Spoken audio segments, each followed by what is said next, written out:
From a historical perspective, we have had assassination and assassination attempts before. That's clearly what happened here tonight. And it looks like this shooter came within a millimeter or two of an assassination tonight. And it's shocking the core of a nation as well.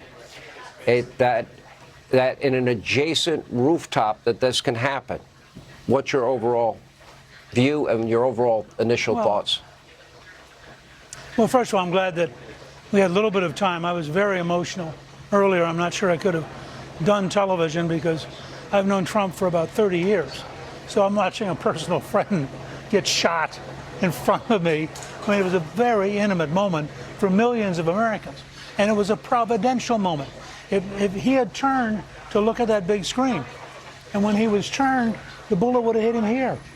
When he turned back, it hit him here. That's how close he came to being killed. And I think we need to understand that this was providential, and he reacted appropriately. But I also will tell you, he has been vilified by Joe Biden and the Democrats and the left wing more than any president since Abraham Lincoln. And this was a political act.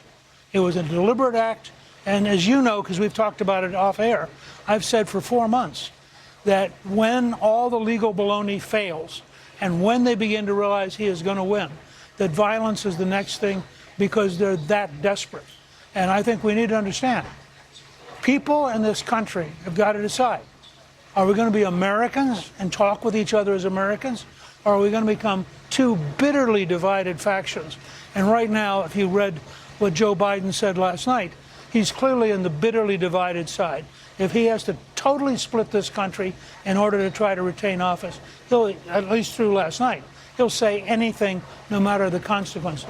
This is a very, very dangerous moment.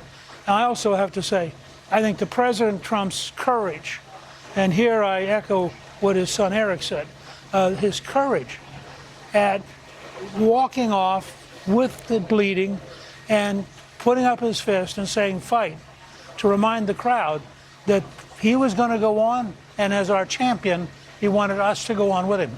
I thought that'll go down in history, and that will help define who Donald J. Trump is. You know, I'm listening, and it just, I've known him 30 years like you have, Mr. Speaker, and I had a lot of the same emotions that you had at the time. And then when you point out very vividly and very accurately how close he was to being assassinated tonight, it is chilling. And this should transcend all politics. And yeah, and remember that this is a Biden administration which, as you pointed out, has refused to protect Robert F. Kennedy Jr. even when his father and his uncle were assassinated. This is the Democrats in the House actually introduced a bill to strip Donald Trump of Secret Service protection.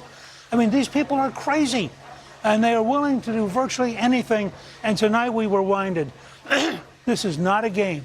This is not just politics. This is history. And the history of the United States will be written in the next few weeks between having a huge victory to bring us together and gradually disintegrating into a country that's at war with itself. Yeah. You know, it really is funny, and I kind of have an ongoing joke with the president. For whatever reason, I'll say to him, kidding around, when we're just talking as friends and it's not in a professional capacity, I say, you know, God loves Donald Trump.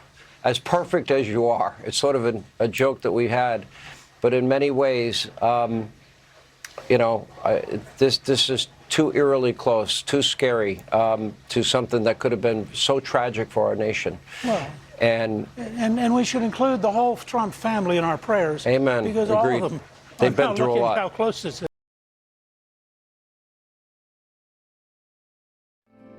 Because the flag still stands for freedom, and they can't take that away.